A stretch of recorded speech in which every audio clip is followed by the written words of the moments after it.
Jalen Hood-Schifino at Team USA pinadrug test, yan ang ating pag-uusapan. Final seconds. Bryant for the win. Bang! Good news naman kay Jalen Hood-Schifino dahil hindi uulitin ni JJ Redick ang bagong head coach ng Lakers ang ginawa ni Coach Darvin Ham. Alam naman natin na matapos madraft ng Lakers itong si Jalen Hood-Schifino bilang number 17 overall pick last year, ay hindi naman ito nagamit masyado sa pamamalakad pa noon ni Coach Darvin Ham, na kung saan sa loob ng 21 games last season ay nag-average lang ito ng 5 minutes per game. Kaya nag-struggle talaga ito na mailagay sa rotation ni Coach Darvin Ham. Buti na lang kahit papaano ay naglaro ito sa G League sa kupunan ng South Bay Lakers. Nasa kanyang 15 games dito ay nag-average siya ng 22 points, 4 rebounds at 5 assists per game. Na bagamat maganda ang kanyang naging performance sa G League ay hindi ibig sabihin ay madadala niya ito sa NBA games. Pero yung skills ni Jalen Hood-Schifino sa pagiging playmaker, shooter at scorer ay maganda ito para sa Lakers. Lalo na kung madidevelop niya pa ito ng husto. Paggagamit nga ito ng Los Angeles Lakers lalo na kapag trade nila si D'Angelo Russell. Na pagkakataon na ni Jalen Hood-Schifino na ipakita ang kanyang kakayahan bilang NBA player.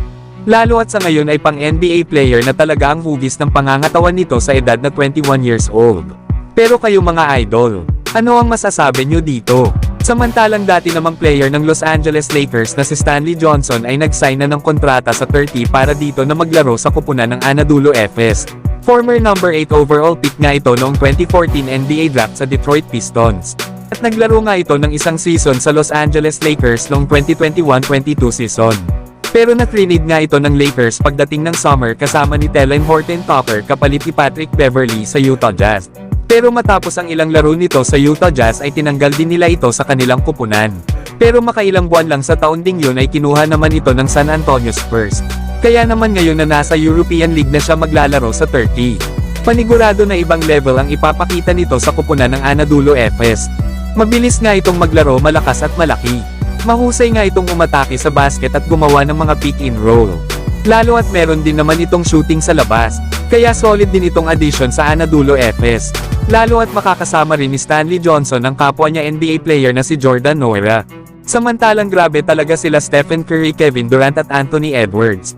Lalo at pinadrug test ito dahil sa kanilang performance sa Paris Olympics ngayong 2024. Matapos kasi na manalo ang Team USA ng gold medal laban sa France, ay sumailalim agad ng drug test sila Curry, Durant at Edwards. Kaya naman para kay Anthony Edwards ay hindi pa nga sila pwede mag-celebrate kaagad. Nasa laban pa nga lang daw nila dito sa Serbia sa semifinals.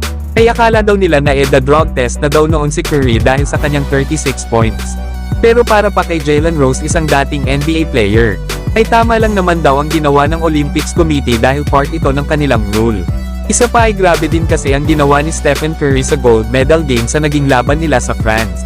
Na kahit nga daw itong si Jalen Rose ay hindi makapaniwala.